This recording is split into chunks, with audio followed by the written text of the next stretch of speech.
Hi hello ಎಲ್ಲರಿಗೂ ನಮಸ್ಕಾರ. ಶಾಂತಿ cooking and health ಟಿಪ್ಸ್ಗೆ ಸ್ವಾಗತ.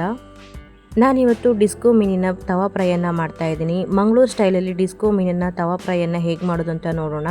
ಅದಕ್ಕಿಂತ ಮೊದಲು ಯಾರೆಲ್ಲ ನಮ್ಮ ಚಾನಲ್ನ ನೋಡ್ತಾ ಇದ್ದೀರಾ ಪ್ಲೀಸ್ ಲೈಕ್ ಆ್ಯಂಡ್ ಸಬ್ಸ್ಕ್ರೈಬ್ ಮಾಡಿ ಆ್ಯಂಡ್ ಸಪೋರ್ಟ್ ಮಾಡಿ.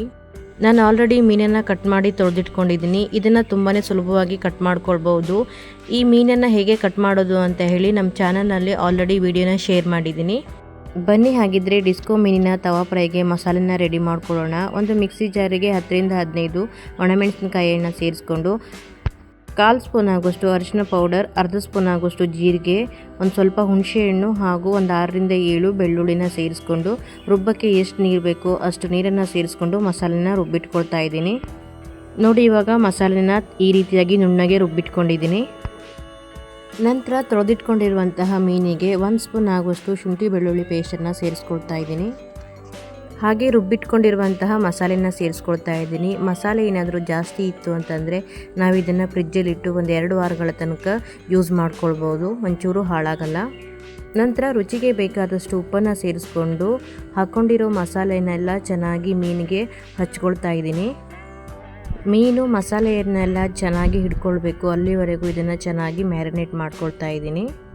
ಚೆನ್ನಾಗಿ ಮ್ಯಾರಿನೇಟ್ ಮಾಡ್ಕೊಂಡು ನಂತರ ನಾನು ಇದನ್ನು 1 ಅವರ್ ಹಾಗೆ ಬಿಡ್ತಾ ಇದ್ದೀನಿ.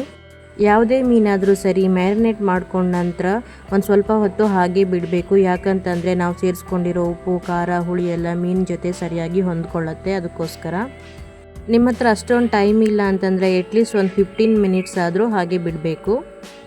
ಈಗ ಮೀನನ್ನು ಮ್ಯಾರಿನೇಟ್ ಮಾಡಿ 1 ಅವರ್ ಆಗಿದೆ. ನಾನಿವಾಗ ತವಾ ಫ್ರೈಗೆ ರೆಡಿ ಮಾಡ್ಕೊಳ್ತಾ ಇದ್ದೀನಿ.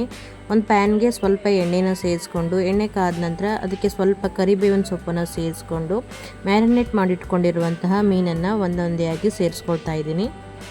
ಹೀಗೆ ತವಾ ಫ್ರೈ ಮಾಡುವಾಗ ಕರಿಬೇವನ್ನು ಸೇರಿಸ್ಕೊಂಡ್ರೆ ಫ್ಲೇವರ್ ತುಂಬಾ ಚೆನ್ನಾಗಿರುತ್ತೆ.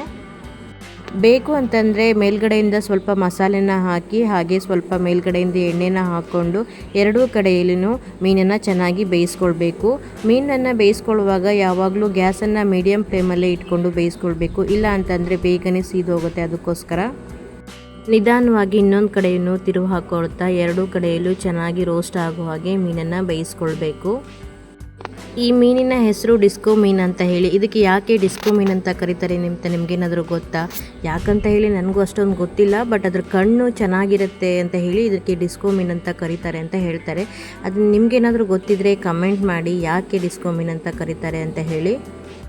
ಸಣ್ಣ ಉರಿಲಿ ಎರಡೂ ಕಡೆಯಲ್ಲೂ ಬೇಯಿಸ್ಕೊಂಡ ನಂತರ ಡಿಸ್ಕೋ ಮೀನಿನ ತವಾ ಫ್ರೈ ರೆಡಿಯಾಗಿದೆ. ಇವಾಗ ನೋಡಿದ್ರಲ್ವ ತುಂಬಾ ಸುಲಭವಾಗಿ ಡಿಸ್ಕೋ ಮೀನಿನ ತವಾ ಫ್ರೈಯನ್ನು ಹೇಗೆ ಮಾಡ್ಕೊಳ್ಳೋದು ಅಂತ ಹೇಳಿ. ಹೋಟೆಲ್ನಲ್ಲಿ ಯಾವ ಟೇಸ್ಟ್ ಇರುತ್ತೋ ಪಕ್ಕ ಅದೇ ಟೇಸ್ಟಲ್ಲಿ ಇರುತ್ತೆ. ನೀವು ಕೂಡ ಒಂದ್ಸಲ ಟ್ರೈ ಮಾಡಿ. ನೋಡಿದ್ರಲ್ವ ಮಂಗಳೂರು ಸ್ಟೈಲಲ್ಲಿ ಡಿಸ್ಕೋ ಮೀನಿನ ತವಾ ಫ್ರೈಯನ್ನು ಹೇಗೆ ಮಾಡೋದು ಅಂತ ಹೇಳಿ. ನಾನು ಮಾಡಿರೋ ಈ ರೆಸಿಪಿ ವಿಡಿಯೋ ನಿಮಗೆ ಇಷ್ಟ ಆದರೆ ಈ ವಿಡಿಯೋನ ನಿಮ್ಮ ಫ್ಯಾಮಿಲಿ ಆ್ಯಂಡ್ ಫ್ರೆಂಡ್ಸ್ಗೂ ಶೇರ್ ಮಾಡಿ. ಹಾಗೆ ಯಾರೆಲ್ಲ ಈ ವಿಡಿಯೋ ನೋಡ್ತಾ ಇದ್ದೀರಾ ಪ್ಲೀಸ್ ಲೈಕ್ ಆ್ಯಂಡ್ ಕಮೆಂಟ್ ಮಾಡಿ. ಹಾಗೆ ಹೊಸದಾಗಿ ನಮ್ಮ ಚಾನಲ್ನ ನೋಡ್ತಾ ಇರೋರು ಪ್ಲೀಸ್ ಸಬ್ಸ್ಕ್ರೈಬ್ ಮಾಡಿ ಆ್ಯಂಡ್ ಸಪೋರ್ಟ್ ಮಾಡಿ. ಬಾಯ್, ಹ್ಯಾಪಿ ಕುಕಿಂಗ್. ಮತ್ತೆ ಸಿಗೋಣ ಹೊಸ ರೆಸಿಪಿಯೊಂದಿಗೆ.